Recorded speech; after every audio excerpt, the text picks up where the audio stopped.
नमस्कार, आप देख रहे हैं सी न्यूज भारत। मैं हूं आपके साथ स्नेहा सिंह। वक्त हो चुका है न्यूज बुलेटिन का, तो चलिए निगाह डालते हैं इस वक्त की खास खबरों पर। प्रदेश में डेंगू और वायरल बुखार के प्रकोप को लेकर नोडल अधिकारी टी वेंकटेश अयोध्या पहुंचे। उन्होंने जिला अस्पताल का निरीक्षण किया, बाल रोग वार्ड और डेंगू वार्ड का निरीक्षण किया, डॉक्टरों से जानकारी ली। वहीं टी वेंकटेश ने बताया कि अयोध्या में अभी डेंगू नियंत्रण में है, केवल 4-5 ही मरीज भर्ती हैं। मरीजों की भर्ती और जाँच को लेकर निर्देश दिए गए। दरअसल तेजी से पांव पसार रहे वायरल बुखार को लेकर स्वास्थ्य महकमा भी अलर्ट हो गया है। इसी कड़ी में नोडल अधिकारी अयोध्या पहुंचे। उन्होंने जिला चिकित्सालय सहित अस्पतालों में स्वास्थ्य संबंधित सेवाओं का निरीक्षण किया और मातहतों को आवश्यक दिशा निर्देश भी दिए। इंस्पेक्शन किए हैं, वार्ड्स में कितने बच्चे हैं, कैसे ट्रीटमेंट मिल रहा है, दवा का अवेलेबिलिटी है कि नहीं, और मेडिकल किट्स टेस्ट के लिए सफिशेंट है कि नहीं, उनके लिए सफिशेंट स्टाफ है कि नहीं, और टेस्ट भी का रिपोर्ट्स कितना निकल रहा है, कितना नंबर अभी कंट्रोल में है, ज़्यादा नंबर है नहीं, 4-5 लोगों को है, बट हम टेस्ट इम्प्रूव करेंगे और कंस्टेंटली सर्वेलेंस करेंगे जिला प्रशासन। अभी मैं शुरू किया हूँ इंस्पेक्शन, ठीक है, और आगे आपको बताएंगे। अयोध्या से सी न्यूज संवाददाता अपूर्व पाठक की रिपोर्ट। शिकोहाबाद नगरपालिका के 3 सफाई कर्मियों के साथ दबंगों ने अभद्रता की विरोध करने पर मारपीट भी की गई। घटना के बाद सफाई कर्मचारी थाने पहुंचे, जहां उन्होंने युवक के खिलाफ तहरीर दी है। शनिवार को सफाई कर्मी फिरोज देव और संगम कुमार नगर के हाईवे रोड स्थित गांव बोझिया में जल निकासी के लिए लगे इंजन सेट को देखने गए हुए थे। आरोप है कि तभी कुछ युवक आए और इंजन नहीं चलाने के लिए बोले। उसी दौरान युवकों ने मिलकर तीनों सफाई कर्मियों के साथ अभद्रता की और जब इसका विरोध किया गया तो आरोपियों ने मारपीट की और धमकी भी दी। घटना के बाद सफाई कर्मचारियों ने अपने अधिकारियों को अवगत कराया, जिस पर नगर पालिका के एसआई कुलदीप सिंह कर्मचारियों के साथ थाने पहुंचे, जहां उन्होंने युवकों के खिलाफ तहरीर दी। पुलिस ने तहरीर लेकर जांच शुरू कर दी है। जो आप आए थाने में, समस्या ये थी, मैं नगर पालिका में सफाई एवं खाद्य निरीक्षक कुलदीप सिंह।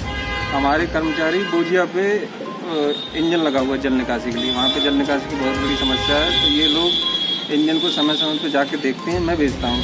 तो आज भी रोज प्रतिदिन की तरह ये आज भी गए वहाँ पे, तो वहाँ पे 2-3 लड़के आए और बोले कि इंजन मैं नहीं चलने दूंगा, चाहे कुछ कर दूँ, और इन लोगों के साथ मारपीट कर दी। बोले इंजन में आग लगा देंगे, इंजन नहीं चलेगा। और इन लोगों के साथ ये फिरोज सफाई नायक है और ये देव ये कर्मचारी है और ये संगम, ये 3 लोग गए थे वहाँ पे। इन तीनों के साथ मारपीट की है, लाठी डंडों से पीटा। सर आपने क्या कंप्लेंट की पुलिस में? हाँ, मैंने थाने में भी तहरीर दी है, देखते हैं क्या कार्रवाई होती है। फिरोजाबाद से सी न्यूज संवाददाता दीपक शर्मा की रिपोर्ट। फिरोजाबाद के शिकोहाबाद में बारिश के सीजन में डेंगू मलेरिया जैसी संक्रमित बीमारियों की रोकथाम करने के लिए समाजवादी पार्टी के एमएलसी ने मोर्चा संभाल लिया है। शनिवार को समाजवादी पार्टी के एमएलसी डॉक्टर दिलीप यादव ने नगर में एंटी लार्वा छिड़काव का विशेष ऑपरेशन चलाया। उन्होंने सुभाष तिराहा, तहसील तिराहा, पक्का तालाब, कटरा बाजार, एटा तिराहा, मैनपुरी तिराहा, रुकनपुर, बड़ा बाजार, स्टेट बैंक, नारायण होटल सहित तमाम क्षेत्रों के अन्य हिस्सों में अपने कार्यकर्ताओं के साथ एंटी लार्वा का छिड़काव अपने हाथों से किया। उन्होंने कहा कि इस समय नगर में नहीं बल्कि पूरे जिले में डेंगू मलेरिया जैसी बीमारी फैली हुई है। इस बीमारी से बच्चे, जवान हर कोई प्रभावित होता है और आए दिन किसी न किसी की मौत होती है। ये डेंगू की वजह से पूरा हमारा फिरोजाबाद जिला बहुत परेशान है। इस समय 100 सैया के अस्पताल में 100 की कैपेसिटी है, 363 कल बच्चे थे। समाजवादी पार्टी के लोगों ने माननीय अक्षय यादव के निर्देश पर सबसे पहले ब्लड देने का काम किया, ब्लड कैंप लगाया अस्पताल में, क्यों ब्लड की जरूरत पड़ रही है। ब्लड देने के बाद ये मालूम पड़ा कि और आगे डेंगू बीमारी न फैले। हर गाँव में, हर मोहल्ले में, फिरोजाबाद में, सुकाबन में जगह जगह ऐसी हालत बहुत खराब है। इसीलिए उससे निजात पाने के लिए ज़रूरी है हम लोग मच्छर को मारने के लिए ये दवाई स्प्रे करें जगह जगह दोनों साइड में। तो हमने ये विचार बनाया है सभी लोगों की सहायता से। यहाँ सुकाबाद में पूरी तरह से हम सिटी में जा रहे हैं और सब मोहल्लों में धीमे धीमे जा कर के स्प्रे करेंगे, जिससे मच्छर मर जाएं और हमारे बच्चों की जान बच सके, हमारे समाज सेवी साथियों की जान बच सके, यहाँ निवासियों की जान बच सके। उसके पीछे यही है, डेंगू काटेगा तो डेंगू बीमारी होगी, तो मच्छर काटेगा तो वायरल होगी, डेंगू होगा। इसलिए इससे बचने के लिए जरूरी है। उसी कड़ी में हम ये माननीय अक्षय जी के निर्देश पर ये कार्यक्रम चला रहे हैं, जिससे बच्चों को बचाया जा सके। फिरोजाबाद से सी न्यूज संवाददाता दीपक शर्मा की रिपोर्ट।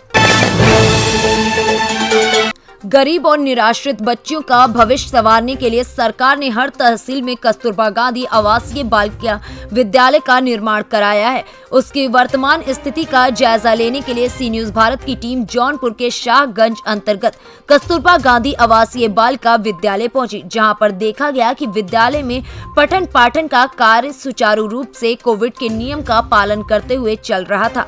भारत सरकार ने सभी को शिक्षा प्रदान करने के प्रति अपनी प्रतिबद्धता दिखाई है।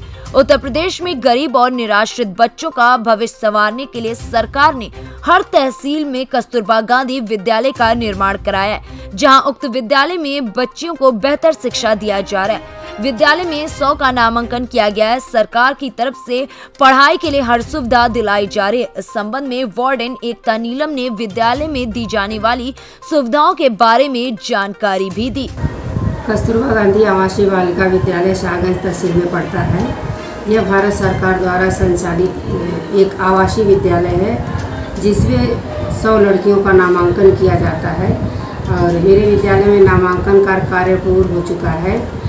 सरकार बच्चियों के रहने खाने पीने से लेकर ड्रेस और स्टेशनरी आदि सभी सुविधाएं निःशुल्क प्रोवाइड करती है। और इस बार 24 अगस्त से विद्यालय खोलने का आदेश मिला था। कोविड-19 के नियमों का पालन करते हुए विद्यालय का संचालन किया जा रहा है। विद्यालय में उपस्थिति 100% है। समस्त स्टाफ उपस्थित है। सारे स्टाफ का वैक्सीनेशन हो चुका है और विद्यालय कोरोना के नियमों का पालन करते हुए पठन पाठन की व्यवस्था संचालित की जा रही है। जौनपुर से सी न्यूज संवाददाता दिवाकर मिश्रा के साथ दीपक सिंह की रिपोर्ट।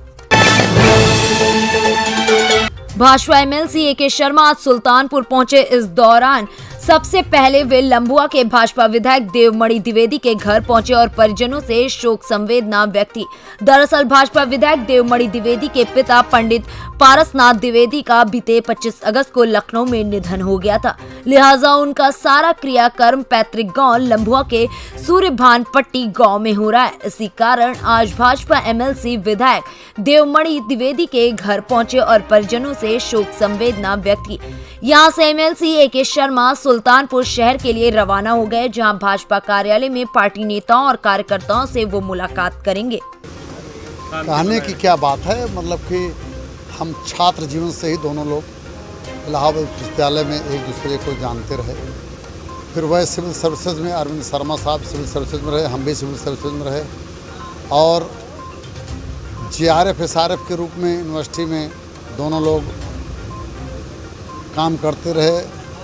रिसर्च वर्क, अध्ययन अध्यापन, और मैं संस्कृत में था, वो पॉलिटिकल साइंस में थे, तो अगल बगल ही दोनों बिल्डिंग के बीच में 25-30 मीटर का भी अंतर नहीं है।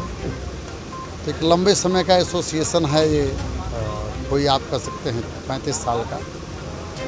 तो मेरे दुख में मातम में पिताश्री को श्रद्धांजलि देने आए थे, तो इसमें कहने सुनने की बात कोई नहीं है और मातम में दुख में वह हम लोगों को सांत्वना देने, शोक आकुल परिवार को सांत्वना देने और दिवंगत आत्मा को श्रद्धांजलि अर्पित करने के लिए आए थे। सुल्तानपुर से सी न्यूज संवाददाता वाजिद हुसैन की रिपोर्ट।